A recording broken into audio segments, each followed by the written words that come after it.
Moikka!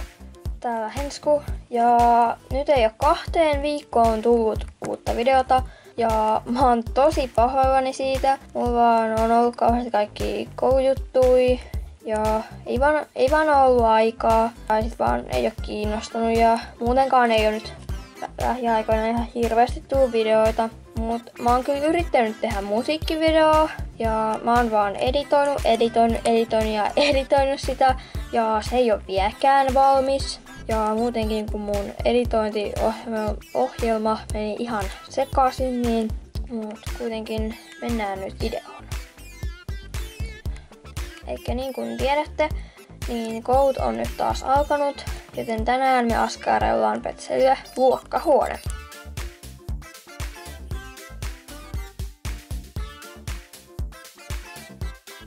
Eli ekaksi me tarvitaan pulpetit.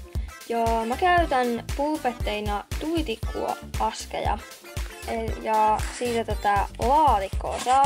Ja tää on siis aivan täydellinen pulpettipetselyä. Se on tämmönen pieni valkoinen kiva. Siis tää on just sopivan kokoinen pulpettipetselyä. Ja sitten tätä osaa kannattaa myös hyödyntää, koska kun sä päystät tän paperilla, niin sä saat siitäkin pulpetin. Noin, ja nyt me tarvitaan sitten se opettajan pöytä. Ja mä käytän siinä tämmöstä ihmeellistä laatikkoa. Tää on vähän isompi kuin mun mielestä tää sopii aika hyvin niin kuin siihen opettajan pöydäksi. Ja sä voit käyttää jotain sun omaa laatikkoa tai jotain. Tai siis sä voit vaan tehdä itse pahvista tai jotain, mutta mä nyt käytän tätä. Sitten me tarvitaan sinne liitutaulu. Ja nyt veikkaat pahvista tämmöisen sopivan kokoisen alan liitutauluksi. Ja sitten tää päällystetään paperilla.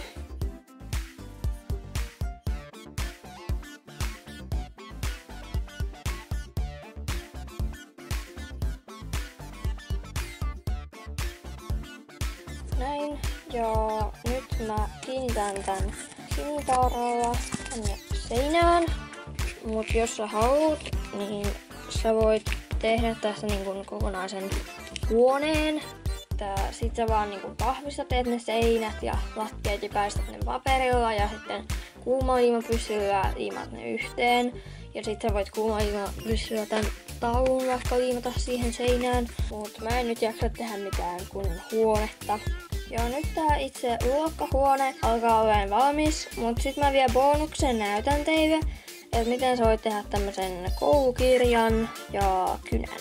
Tehdään eka se kynä, eli eka sä otat hammastikun ja sit sä veikkaat siitä semmosen sopivan kokoisen palan. Mut varmistaa, että se toinen pää on tämmönen niin terävä ja mä veikkaan sen tämmöiseen niin laatikkoon. Koska tää hammastikko on tosi pieni, niin ettei se koko juttu sitten niin kuin huku, kun mä veikkaan sen.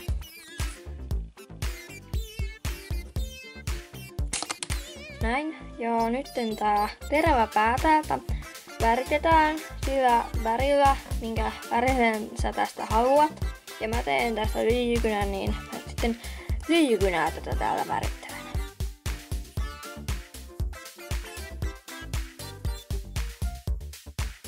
Näin. Ja nyt tää loppuosa täältä sitten maataan tai väritetään ja mä maalaan sen tämmöisellä keltaisella kynsilakalla, mutta sen voi myös värittää jollain pussilla tai jollain.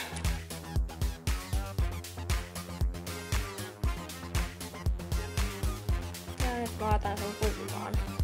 Joo, nyt me sitten tehdään tää kirja. Ja sä otat jotain kartonkia, että mistä haluat tehdä sen. Ja mä taan nyt tämmösen vihreän kirjan. Ja sit sä vaan piirrät siihen niin kun NS-kannet. Eli piirrät vierekkäin niin kun tää osa. Sitten tää ihmeen keskiosa ja sitten tää toinen osa. Niin kun tästä tulee siis ne kannet. Ja siitä pitäisi siis tulla suurin piirtein tän näköinen. Ja sitten sä vaan veikkaat sen tästä irti, mutta älä veikkaa tätä niin kuin 3 osassa, vaan että on niin kuin yksi ainoa osa. Näin, ja nyt sitten sä taitat tän näistä niin kuin ihmeen keskiviivoista.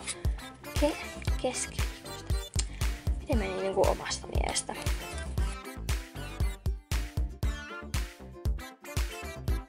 Ja siitä pitäisi tuoda siis tämmönen. Nämä piirutusjäljet pitäisi niinku tuoda tänne niinku sisäpuolelle. Ja nyt me sitten tehdään tähän sivut. Eli otat paperia ja veikkaat siitä semmosen tosi pitkän suiron. Ja niinku et se on tommonen saman paksunen kuin tää meidän kannet. Niin kuin tälleen. Eli siitä pitäisi tulla tämmöinen. Ja sitten me lähdetään taittaan tätä silleen niin kuin haitarimaisesti. Et katot tästä meidän kansista, kuinka iso tää niin kuin on. Niin kuin tosta niin kuin taitetaan. Selitykset on ihan parhaita, mutta kuitenkin nyt lähdetään tästä niin kuin haitarimaisesti taittamaan tätä.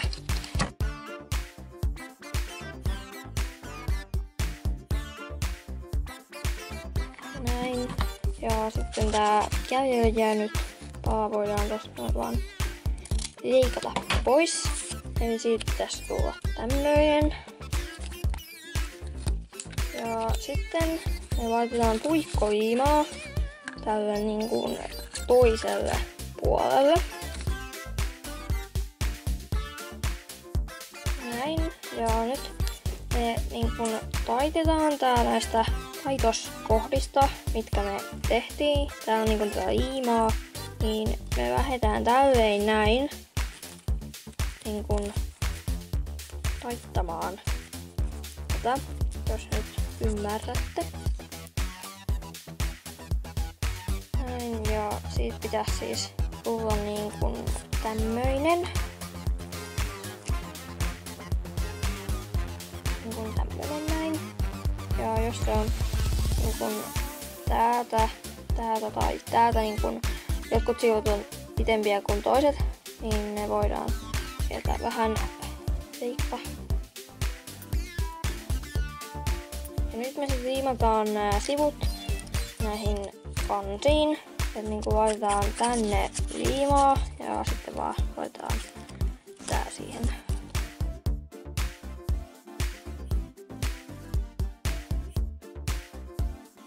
Näin, ja niin kuin näette, niin nämä sivut on vähän liian pitkiä, niin voidaan leikata. Näin, ja nyt tää kirja on valmis. Ja nyt jos sä haluat, niin sä voit näitä kansia vaikka koristella jotenkin, laittaa jotain tarroja tai piirtää tai kirjoittaa tai jotain. Ja sitten jos sä haluat, sä voit näin sivullekin piirtää tai kirjoittaa jotain, jos sä haluat. Näin, ja nyt sun luokkahuone onkin sitten valmis. Jos pidit tästä videosta, jätä tykkäys, kommentti ja tilaa mun kanava. Ja me nähdään ensi videossa. Moikka!